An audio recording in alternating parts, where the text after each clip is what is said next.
We do live in a very anxious generation, but the fact of the matter is, it's always been an anxious world. So And the good. devil is always stirring fear. That's his tool. He loves for us to, number one, dread tomorrow, and number two, not tell anyone what we're dreading. If he Yeah. can convince somebody just to live in fear of tomorrow and never talk about it, then he has a person imprisoned. And so we as parents can come alongside and we can talk to our kids about here's how you face tomorrow. I won't lose hope in the night when the fire's glowing dim. I'll just let go and I'll try. Help me walk this road and find my way back home.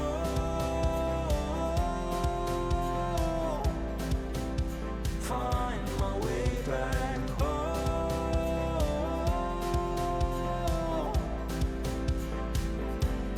Find my way home. Welcome back to the Famous at Home podcast. It's such a joy to be with you today. We are in a series called Loving Well. And today we are talking to Pastor Max Lucado about loving our children well through helping them with their anxious thoughts. How can we show up as parents in a loving way to help our children with their anxious thoughts? And one of the most fascinating parts about this interview is that he also talks about what it's like to be a grandparent to six and soon to be seven grandchildren and his interaction and his relationship with his own children. And he has three daughters and just talks about that because that can be an anxiety, right? Like your relationship with your parents or your in-laws can be an anxiety, and especially if they are influencing, and if you're a grandparent as well, it's like, hey, what does it look like to serve and love our adult children in how they're raising their children? Because it is incredibly different raising children today than what it was in previous generations, especially because of technology and screens. And that even being a source of anxiety, increasing anxiety both among adults and children. And so I just really want to encourage you. It's really cool in this Loving Well series that we have so many respected leaders in the faith who have gone before us in many ways and who are grandparents. We had Dr.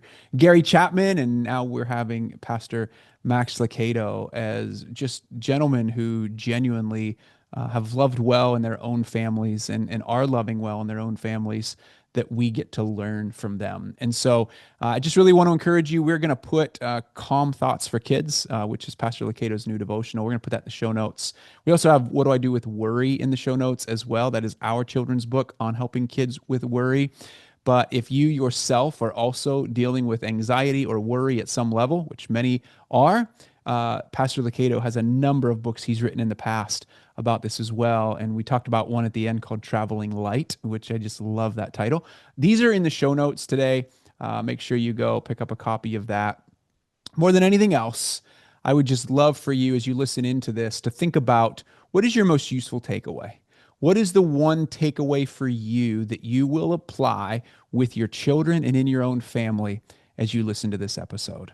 Without further ado, we're going to jump into our interview with Pastor Max Lucado. I am so excited to bring Pastor Max Lucado in to have a conversation. We are in a series on loving well right now. And this conversation fits so beautifully into what it means to love well. And Pastor Lucado, first of all, I just want to welcome you back. No, it's a treat. Thank you. I appreciate the invitation. Absolutely. So, one of the things we're going to talk about today, we're in a series on loving well. We've talked about marriage. We're talking about parenting in many ways. Today is a conversation geared towards parenting, geared towards parents, because Pastor Lucado, who's written a lot on anxiety, has written a lot on calming thoughts towards, to us as adults, is now doing that with children. And he has a devotional coming out called Calm Thoughts for Kids. And I would just love for you to talk a little bit about what that's been like in all these years of writing books, It's kind of like, you have an avatar, you have an audience that you're writing to, and now you're doing a devotional for kids, and just even that process and how God's taken you through that process, and why write to kids? It seemed like a good time to add a tool in the tool belt of parents who are trying to be intentional in the manners in which they raise their kids. The word I like to use is strategy. What's my strategy for helping children as they live in this very anxiety-laden world? I don't think there's any parent who would say that their children are not exposed to anxiety or have reasons to be anxious. If there's any parent that would say that, I have a great sermon on honesty. I'd love to send them because anxiety is everywhere, Yeah. and we've seen the extraordinary research of recent books that are reminding us that this is the most anxious generation in Hmm. history. So parents agree that with that. They Yep. see it in the faces of their kids. But do they have a strategy? What is the strategy, mom and dad, that you're employing to help your kids who are dealing with this pressure from social media, from other kids at school or other kids in the neighborhood, or what they're sensing is stress, causing stress in their lives? What is your strategy for helping them? And my desire in this book was just to have one more tool to present to parents, not the end all tool by any means, but Yeah. just one among many that parents can use in helping their children deal with anxiety. Well, and I think what's beautiful about it is, it's one thing for a parent to read a book about parenting. It's another thing to put a book in a parent's hand that helps them do the very parenting thing that they like. It brings the child and the parent together. And Hmm. and that's what you're doing here is you're bringing the parent and the child together. And I think that there's something powerful about that because it gives the parent the opportunity. We see this in research. It gives the parent the opportunity to be able to talk, maybe open up a little bit about their own fears and how they've Hmm. overcome their own fears and that sort of thing. So, yeah, I'd love for you to talk a little bit about the devotional and just a little bit about kind of even some of um, what you hope and how a parent can engage in that, maybe what Hmm. you hope to come out of it between a child and their parent. Hmm. My vision is that parents could sit down with their children and just have 5 to 10 minutes each day to Mm. talk about fear.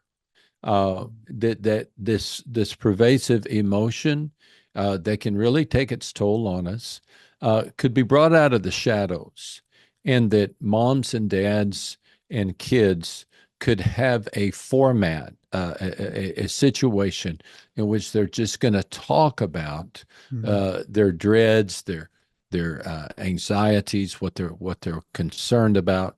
Uh, we do live in a very anxious generation, but the fact of the matter is, it's always been an anxious world. So And good. the devil is always Very true. stirring fear. That's his tool.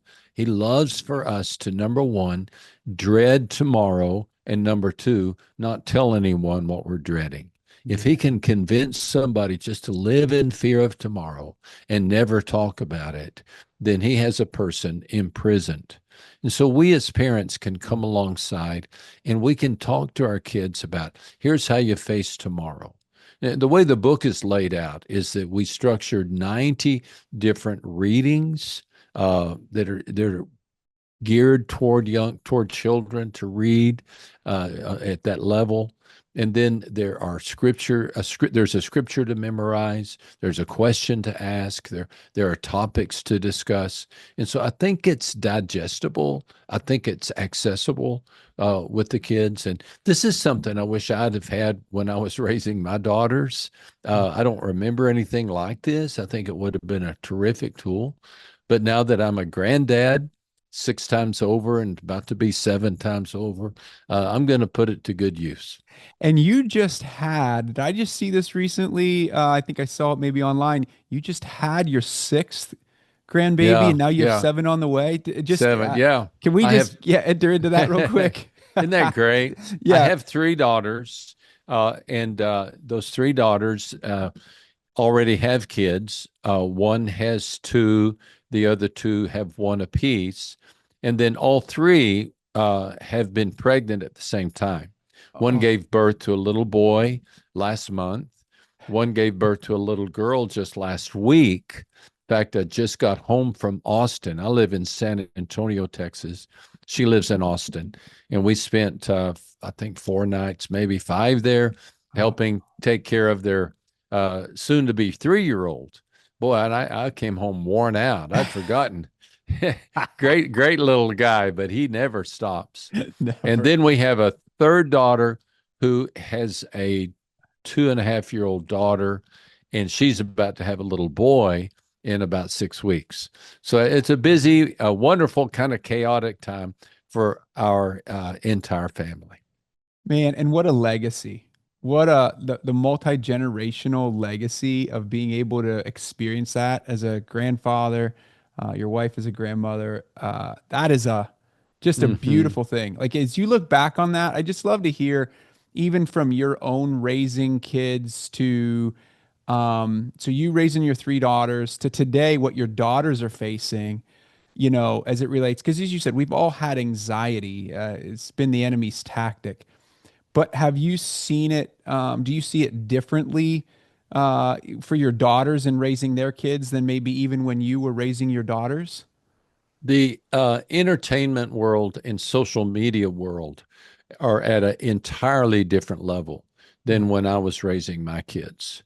Uh, I was protective about what my children saw on television, but I think these days a person would have to be absolutely vigilant about Yeah. what they see.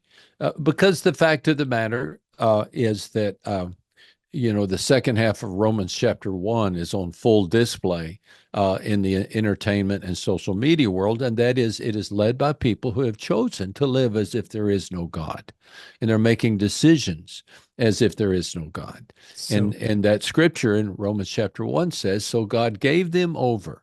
Gave them over. In other words, he let them, it's a prodigal son type thing. All right, if you want to squander your inheritance, I'm going to give you over to the consequences of this decision. And so the chaotic world in which we live is as a result of decision makers and influencers who have chosen to live as if there is no God. And our children are being raised influenced by that. So yeah. uh, that's the reason when our grandkids spend the night, my dad says, my daughter says, Dad, now you don't let them watch just anything on Netflix. Call me first, Wow. because I would probably say, well, yeah, if you want to watch that, it's on the children's channel of Yep. Netflix. It's probably Yep. okay. Probably okay. And Yep. my daughter has learned otherwise.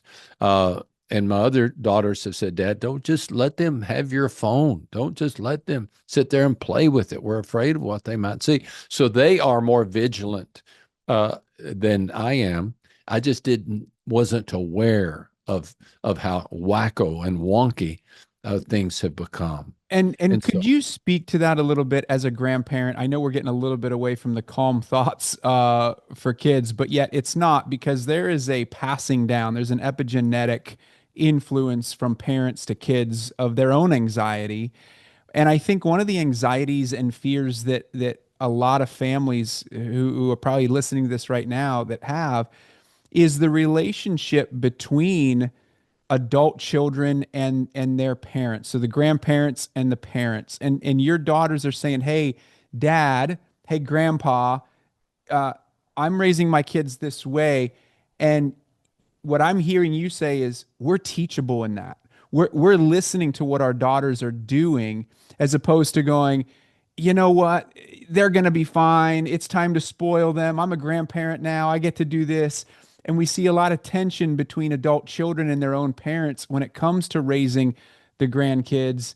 And what I hear you saying is you're modeling this sense of teachability, even as a father with your daughters, to go, hey, we're all a family unit. Could you speak to, yeah, what that a relationship is like between you and your daughters now that they're parents? That is a great question, Josh. And two or three things come to mind. Number one, I really think I need to defer to my grandchildren's parents when it comes to big decisions. Mm. For me to say, "Hey, I'll just take my 7-year-old grandson to see Mission Impossible with Tom Cruise because I want to see it because it's on the big screen." Yeah. I can't do that. I just Right. can't. His dad wouldn't take him to see it. How dare I do so? So I can't. I have to defer. I have to acknowledge that the parents are truly on the front line of raising these kids, So good. and so I want to be their support. I'll be their support. And I think the other important role that grandparents can play is that calming voice that says, "Hey, it's going to be okay." Parents get anxious. And as a grandparent, I can say with confidence to my daughters and their husbands, "Hey, you just love them. It's going to be all right. You just keep loving them. You provide, you protect, you pray, and it's really going to be okay." And I can say things that I can speak from experience, that they listen to me, and so those two things are important. I think I appreciate very much that question. I really don't know if I've ever been asked that question, but I Mm. do think defer to the parents of the grandkids, Yeah. defer to them, because they are the ones that are really to be held accountable. And then also be that voice of affirmation, that encouragement, because nobody knows how to be a good parent. I mean, nobody Yeah. does. We're all fumbling our way through it, aren't we? That's right. Yeah.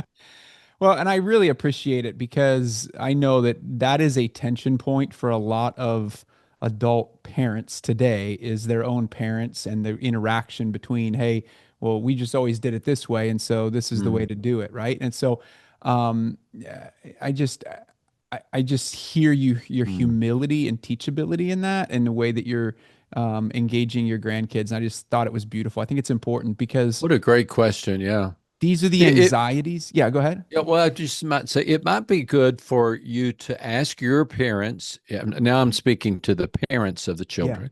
Maybe ask your parents, is there anything you see that we're doing that you think we could do better or differently? Kind of invite their Yeah. instruction. Yeah. I'm hesitant to wade in.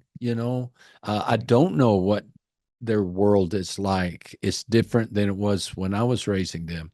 So I'm cautious. Now I know probably there are parents who could use a little more caution, but invite their input, and maybe there's something that they've observed that would be helpful. Yeah, it's teachability on both ends. Right. Teachability coming from grandparents and teachability coming from parents to go, hey, Yeah. we're in this together. And I Yeah. think that's part of our culture is we are anxious because we feel so alone.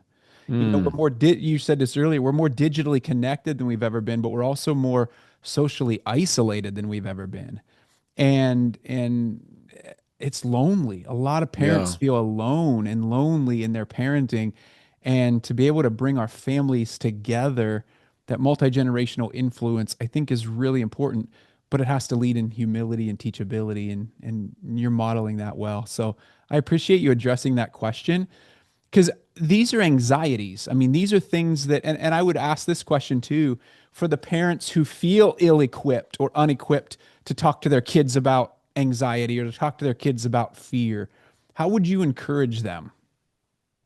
Well, I would select some key passages in the Bible that are wonderful for the question of anxiety. Mhm. The Lord is my shepherd, I shall not want. Or Philippians chapter 4, be anxious for nothing, but in everything by prayer and petition. Just find a handful of scriptures and make those conversation starters. Honey, here's the scripture. Let's read it together. Cast all your cares upon him because he cares about you. So, honey, what do you care about? What are your concerns today? Mm. What can we together pray about? What can we cast upon the Lord? So use these bite-sized scriptures as conversation starters. Now, here's what I'm anticipating a parent saying. Max, every time I do that, my kids just roll their eyes at me or Mhm. they arch their eyebrows. Oh no, here we go again. That's fine. That's fine. But you need to know that they are hearing it somewhere deep inside them. And they may not show it immediately, but the next time there's an algebra test and they're beginning to feel squeamish about it, the Lord will take that scripture So true. that you deposited in their hearts and he'll bring it up. What was that mom said? Be anxious for nothing, but pray about everything. Okay, Lord. And you never know. You could deposit that scripture. So don't let their initial and visible reaction uh, be the driver here. Don't expect them to always act enthused. Maybe they will, but you just keep sowing that seed, sowing that seed, sowing that seed, and just find little bite-sized scriptures. That's why we included in this book every day for 90 days different bite-sized scriptures. You can help these young people meditate on those scriptures. Mhm. My wife used to write them on index cards and stick them in their lunch bags and pray over them as they walked out the door. Just do things like that. And I think you'll be amazed at how deep these passages can go. We have a 5-year-old who is, we're reading books to him, and we have a devotional that I've been reading him in the evenings. And usually in that devotional, he's looking over at, Berenstain Bears, or he's looking over at, another book, maybe it's, yeah, Berenstain Bears or something of that nature. And he's ready for the next book. And you could just see in him, like, and I was just literally last week telling myself the same thing. Like, I'm going to read this, and I know he's not fully engaged, but he's picking, like, I have to believe that the word is true, that it says, when my word is preached or my word is spoken, it will not return void. And you Hmm. spoke that very thing right there. There, Yeah. the algebra test or whatever it is, it will come back up for them at some point. And do we believe that? Do we Hmm. believe that? And I think the other thing that's true too, and I love that the way that you structured the devotional is such that it's easy to feel guilty if you're not keeping up with it, but you could take one particular verse depending on the age of your child and their ability to retain information or memorize, and just meditate on that, have them memorize that one verse for an entire week or an entire month. It doesn't Hmm. have to be each day that we're constantly, but it's like, what is God doing in your family right now? Hmm. What, and instead of adding anxiety to, am I keeping up, am I not keeping up, and that sort of thing.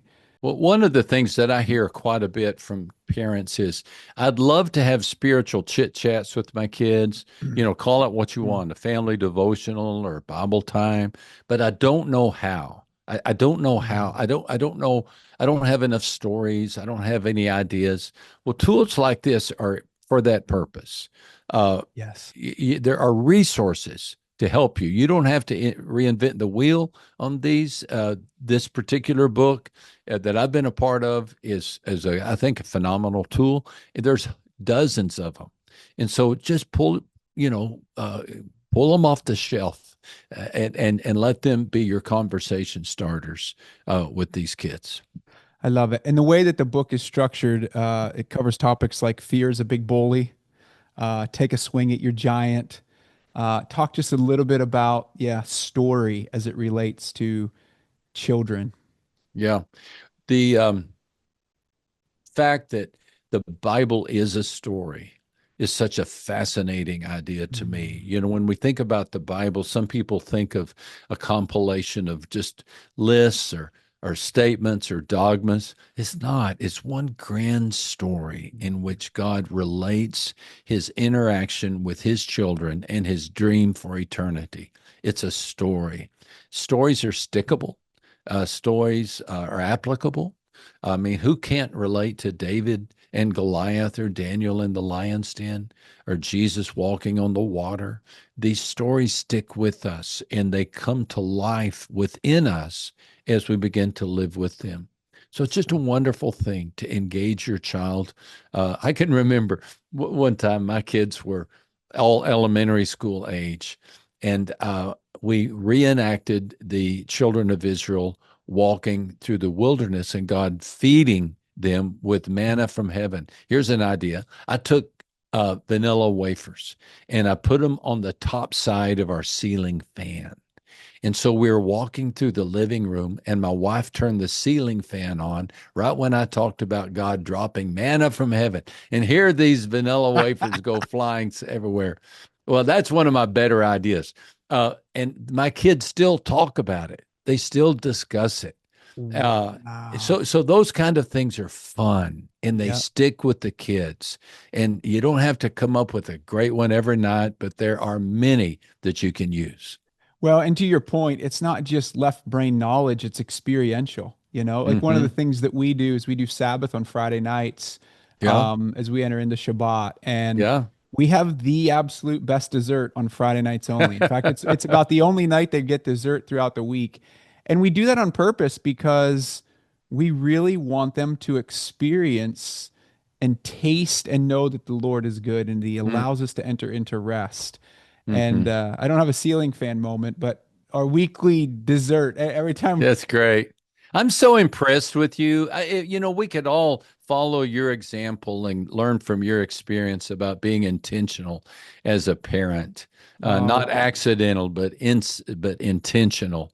What a blessing your children have growing up in a home where every day their parents are thinking about how can we help these kids grow up and know the Lord and know they are loved. So well, good for thank you. you. Thank you. And I receive that. And I also will say that it is a reflection of the people that God has put around us to be able to Mm. help us and mentor us and guide us and lead us in these things. And so, and from afar, you've been one of those. I mean, through your writings and the way that you have helped shape our children and how they see the world, whether they're getting stars or dots, you know, um, Yeah, yeah.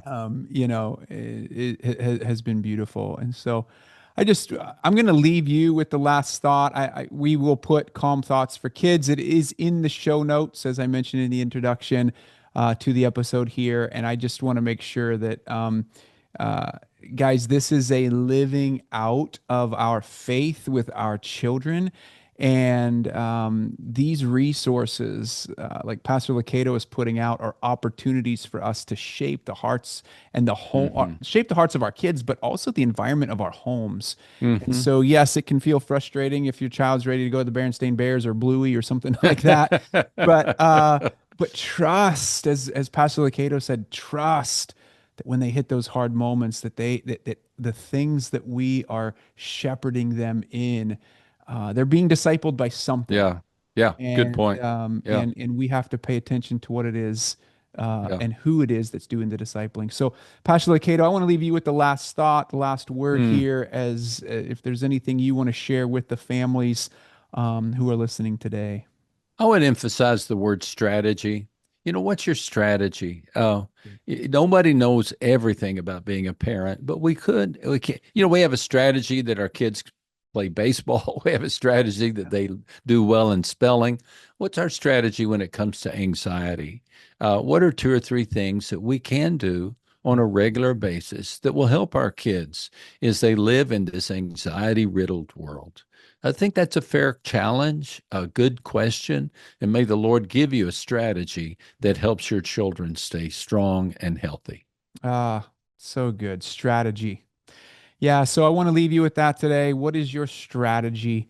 I will, again, put everything in the show notes for you to get the book. And we also have a children's book called What Do I Do with Worry? You can Mm. check that out as well. It is it would be a perfect companion to this devotional that Pastor Lucado is putting out. And if you're an adult, just want to throw this back to you real quick, Pastor. Can you just also, we're going to put these in the show notes as well, just the books that you have as a parent who might be wrestling with anxiety, because we know Hmm. most of us do at some level. Can you just real quickly Yeah, describe the other resources that you have? I've written several on that topic. Some years ago, I wrote a book called Fearless. One of my most popular books is called Anxious for Nothing. Yeah. Just this last year, I released a book called Tame Your Thoughts. Way back in the early 90s, I wrote a book called, I'm getting old when I forget my own books. Traveling Light, based on the 23rd Psalm. Facing Your Wow. Giants is the story of David.